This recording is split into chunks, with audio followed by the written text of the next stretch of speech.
হিন্দু ধর্মীয় শাস্ত্রের অন্যতম অংশ রামায়ণ। বিষ্ণুর সপ্তম অবতার রাম ছিলেন অযোধ্যার রাজা দশরথ ও তার জ্যেষ্ঠা স্ত্রী কৌশল্যার জ্যেষ্ঠ ও প্রিয়তম পুত্র। মিথিলার রাজা জনক ছিলেন দেবী সীতার পিতা।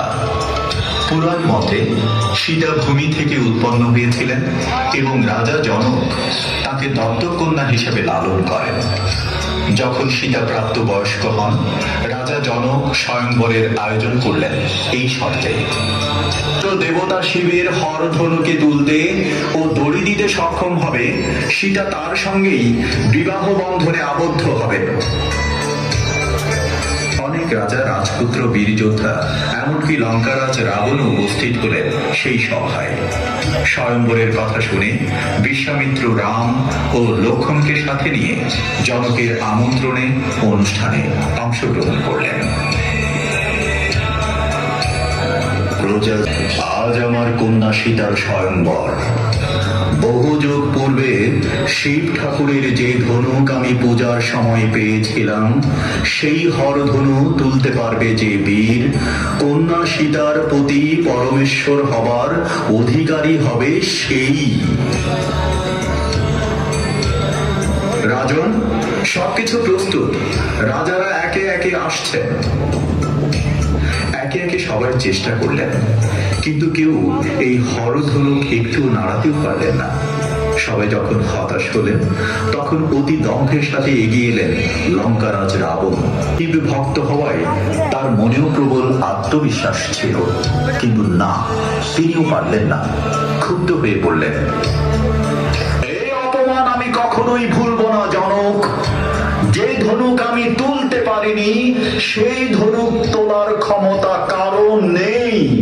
এই সভা ডেকে ছলনা করে আমাকে অপমান করা হয়েছে। একদিন এর প্রতিশোধ আমি নেবই।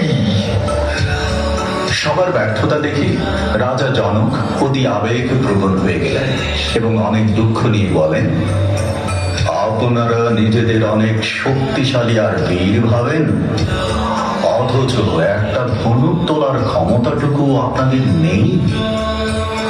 আমারই ভুল হয়েছে এই সভার আয়োজন করে। তা না হলে আজ আমার কন্যার এহেন অপমান সইতে হতো না। রাজন, জনক, আমি বিশ্বামিত্র, এই যুবক অযোধ্যার রাম, রাজা দশরথের পুত্র। আমি চাই তাকেও একবার সুযোগ দেওয়া হোক।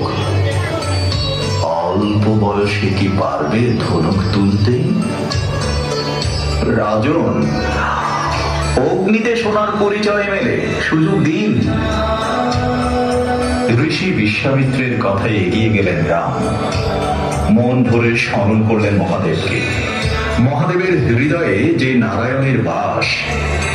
ধনু তোলার আগে বললেন, সভায় উপস্থিত সকল শ্রদ্ধেয় অতিথিগণ, এই কাজ আমি নিজের গৌরবের জন্য করছি না, গুরু আজ্ঞা পালন করাই আমার ধর্ম।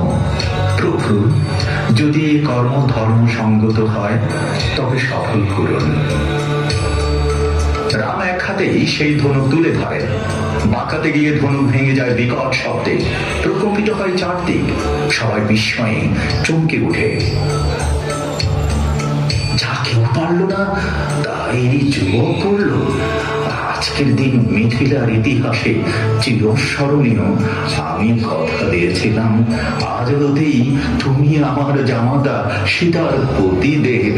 সীতা, এগিয়ে এসো, মালাদান করো বীরের গলায়।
রাম ও সীতার মিলন ঘটে জনপ্রিয় শুধুই ভালোবাসার নয়, বরং কর্তব্য ধর্মের বন্ধনে। কিন্তু রাবণের মনে সেদিন থেকেই জন্ম নেয় তীব্র ক্ষোভের, যা পরবর্তীতে সীতাহরণের মাধ্যমে ভয়ঙ্কর রূপ নেয়। রাবণ বধের জন্য রাম তখন আরাধনা করেন মহামায়া দেবী দুর্গার, যেটি ইতিহাসে পরিচিত মায়ের অকাল বোধন নামে, যা আজকের দিনে আমরা শারদীয় দুর্গাপূজা নামে উদযাপন করে থাকি।